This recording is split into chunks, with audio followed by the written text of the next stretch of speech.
Much in the way there's always a Beatles song, and there's always a drill tweet, I'm finding that there's always a Deep Space Nine episode.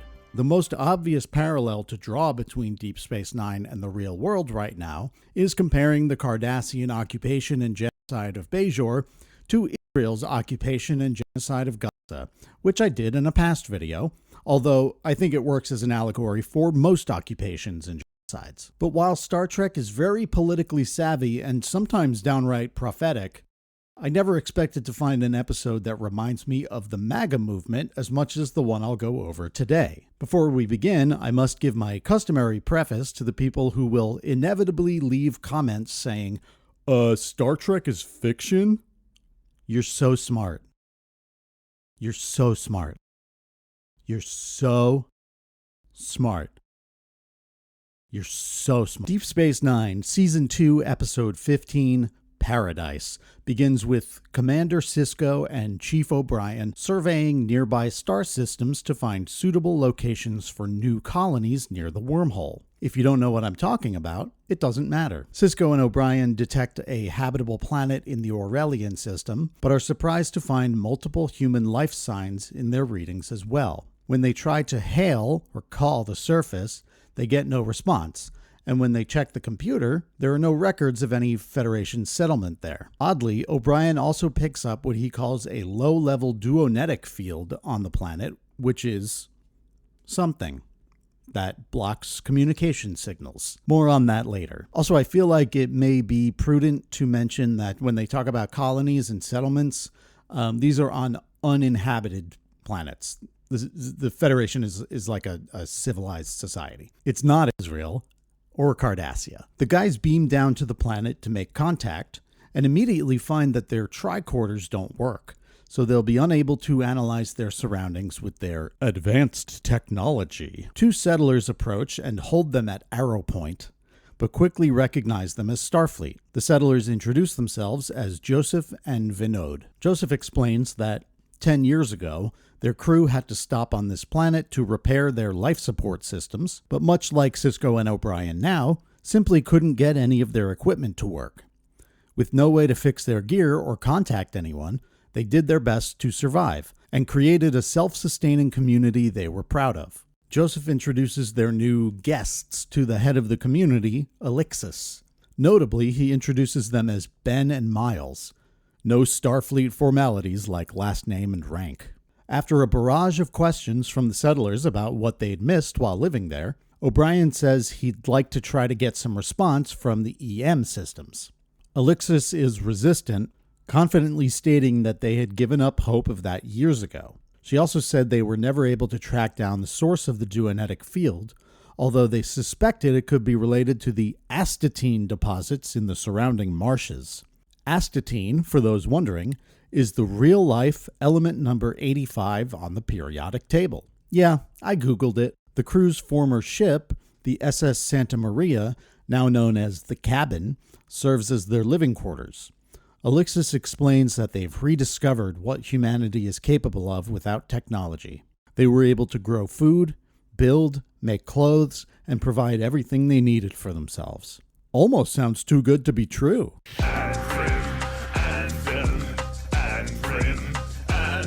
Sisko and O'Brien assure Alexis and the others that they won't be intruding for long, as the rest of the Deep Space Nine Starfleet crew would soon be out looking for them and find their runabout in orbit above the planet.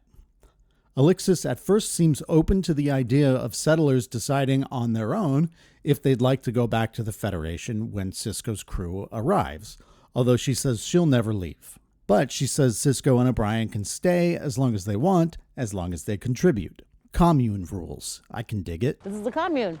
We're communists. As often happens in Star Trek episodes like this one, everything is not quite as it seems. The vibe shifts a little when both Sisko and O'Brien find extensive writings by Alexis in their rooms. She seems to have something to say on just about everything. Economic analysis, political commentaries, literary critiques. But it goes further than that. It seems that Alexis is ideologically committed to the simple life and feels that the so-called progress of the past several centuries only robbed humanity of its core identity by separating us from the fundamental work of day-to-day survival. I have a problem with this anti-progress attitude when I come across it in real life as well. When the right wing's hysteria about the COVID vaccine was hitting a fever pitch, pun intended, around 2021 or 22, we often heard dumb, stupid, idiotic crap like, we have immune systems for a reason, as if humanity wasn't plagued with regular mass death for untold millennia before the invention of vaccines. We'll come back to the community's relationship with medicine. My mind often goes back to what Leon Trotsky said about humanity's domination of nature. The historic ascent of humanity, taken as a whole, may be summarized as a succession of victories of consciousness over blind forces, in nature, in society, in man himself. Separate from communism and all other ideologies, Trotsky is telling us that the act of overcoming nature and natural limitations is a constant and necessary for humanity's development and improvement. We build bridges to cross vast ravines and bodies of water. We build vehicles that transport us faster and more efficiently than we ever could on our own. We carve tunnels through mountains. We create things like glasses to make people's eyes work better.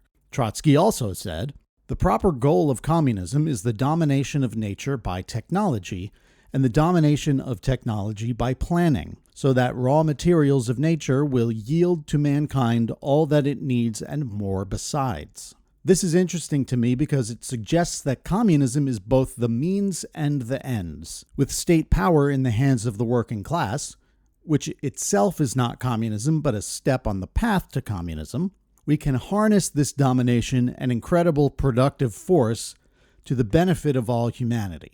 We work to better ourselves and the rest of humanity. With sufficient technological advancement and planning, communists believe we can create such abundance in a symbiotic relationship with nature that the state itself will become unnecessary. By the way, if you don't like Trotsky, I don't care, so don't tell me. Okay, a little theory for you there. Is everyone all right? Now back to watching TV. After Miles fails to find any remnants of the Santa Maria's technological devices, Joseph explains that at some point they simply threw away their tech since it didn't work anyway. Then he says something odd. Well, I was the last convert. But as time passed, I realized Alexis was right. She was helping us discover a new philosophy of life together. Every one of us is better for it. We've renewed a sense of community that man left behind centuries ago. This is where it really starts to sound culty to me. A central charismatic figure, rejection of modernity, a new philosophy of life. This is the recipe for many cults historically. And just then, as if to confirm my suspicion, another settler walks up to tell Joseph that a sick child has taken a turn for the worse. Now remember, they don't have modern technology, and therefore don't have modern medicine. An insect-borne disease has hit several settlers, 3 of whom passed away, and all herbal treatments have thus far failed. Sisko and O'Brien immediately revisit their attempts to contact the ship's computer. The medical equipment on board could cure the infection instantly. Alexis wants no part of it, claiming that they have cured 17 illnesses with herbal medicines, and that if they had focused on trying to use their tech, they wouldn't have developed the survival skills that had gotten them this far. All the tech talk makes Alexis a bit defensive of the colony's way of life. After she was all live and let live earlier about people leaving, she asks that Sisko not mention the Starfleet rescue party again until they arrive, and also that he does things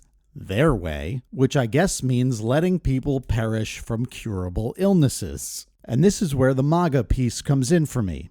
Or should I say Maha? Around the time RFK Jr. suspended his presidential campaign and joined Team Trump, the MAGAites coined the acronym Maha, which stands for Make America Healthy Again. And this is what they claimed Kennedy would do as Secretary of Health and Human Services, who oversees several agencies, including the FDA, CDC, and NIH. So nothing too important. His work as HHS Secretary so far includes such highlights as scaling back food safety inspections and announcing that apparently Tylenol may cause autism. Republicans at the state level are joining in on the fun, with Florida canceling all vaccine requirements and Texas suing vaccine makers for causing autism, even though we're now told it was the Tylenol. The destruction of public health is a process that I'm sure dates back many years, but began in earnest in 2020 during the height of the COVID crisis and the final year of Trump's first term. I give Trump credit for Operation Warp Drive,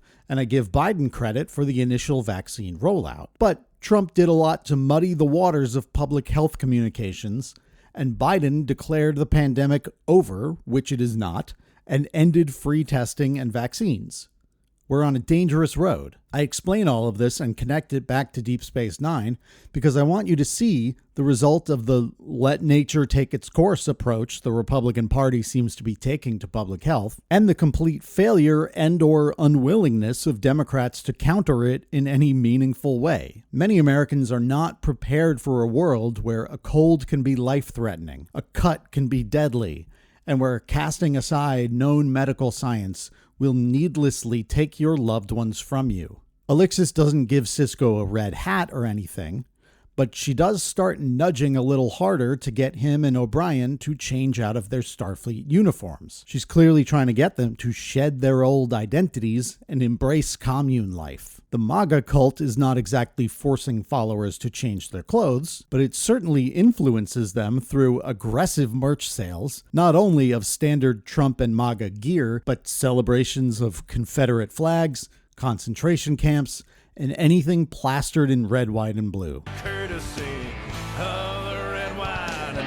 Later, we learn that Alexis has devised a barbaric punishment ritual that involves putting the offender in a cramped metal crate sitting out in the hot sun. They can be confined there for up to a day, possibly more, we just don't know the extent of it, for offenses as small as stealing a single candle. One candle? After witnessing the horrifying state of a prisoner released from the cage, Sisko quietly tells O'Brien to go back to working on the duonetic field to get them back to the runabout. Later, as Sisko gets ready for bed, a young woman named Cassandra enters his room. Apparently, Alexis doesn't believe in doors. This place would drive me crazy, man. Can't even jerk off. Cassandra offers to rub Sisko down with oil. Like a good Starfleet leader, he refuses. Do you seek Jamaharon? I don't even know what it means. I don't need your fantasy women. I have chosen you to be the mother of my child. And totally uninterested. I will kiss you. No. Sisko quickly puts together that Alexis sent Cassandra there as a, let's say, comfort woman, and goes to confront her. I think you're contemptible. Sisko finally calls out Alexis for being an ideological Luddite. Apparently, she never even ate food from a replicator, even before coming to this planet. And to Sisko, the whole idea of the duonetic field and getting stranded on a no-tech planet seemed too convenient. It's interesting how you happen to crash on a planet that fit your philosophy of life so well. And it worked out so well that Alexis's writings are all that the settlers can read, since books are stored on tablet-like devices in Star Trek's future. It's fortunate that all these books of yours aren't on pads like the other materials the colonists brought. The next morning, Alexis announces that the sick child from earlier had passed away because the bullshit herbs they gave her didn't do anything, and that she caught O'Brien tinkering with the friggin' electronics. She publicly shames him for not using his time more productively. She's starting to sound more like Pol Pot than Trump. Pol Pot is, of course, the one true communist. That is the official position of this channel. Since Sisko is O'Brien's commanding officer, Alexis holds him responsible and makes him go in the crate. Funny how suddenly their Starfleet ranks matter again. Meanwhile, Dax and Kira have been out looking for Sisko and O'Brien's runabout, and they've finally tracked it down and have it in tow with a tractor beam. Notably, the runabout is no longer in orbit above the planet and was instead traveling at warp speed with no one on board, and all of its logs erased. Interesting. When Sisko is released from the crate, Alexis tells him he can only have water after he changes out of his Starfleet uniform and accepts their way of life. Instead, he goes outside and gets back in the crate. O'Brien continues trying to track down the source of the duonetic field. He convinces Joseph, the settler most sympathetic to him and Sisko, to look the other way while he escapes the colony premises. O'Brien makes his way through the woods using some kind of squash compass that he made to navigate. It leads him to a buried transmitter device, confirming his suspicion that the duonetic field is man-made. Just as he begins to uncover the rest of the device, an arrow whizzes past him. Vinod has tracked him down. O'Brien flees, creates a decoy with his uniform, then jumps out of a tree, knocking out Vinod and taking his bow. Starfleet, bitch! He takes Vinod back to the colony as a prisoner, breaks Cisco out of the crate, and demands to see Alexis. This is Miles O'Brien at his best. I love this. Cisco and O'Brien reveal Alexis as a fucking fraud who forced her crew onto this planet and into a lifestyle of hardship and sacrifice. Surprisingly, most of the colony decides to stay because it's the home they now know. Kira and Dax arrive and beam up Cisco and O'Brien, along with Alexis and her son, who will face justice under the Federation. The episode ends with two of the children lingering to look at the spot where the four were just standing, as if they recognize for the first time the life that was stolen from them. So why did I make a video about this episode, besides a few parallels to the cultish nature of the MAGA movement? I think it comes down to Cisco and O'Brien's courage and determination. Alexis is kind of a fascist. She's an autocratic leader. She doesn't even have advisors or a council or a assembly, but they never give in. They never stay quiet, and they make great personal sacrifice for the cause of liberation. And in the end, they won. I think we can all learn from their example right now. Thanks for watching. Like, comment, and subscribe, and support the channel if you can. Bye now.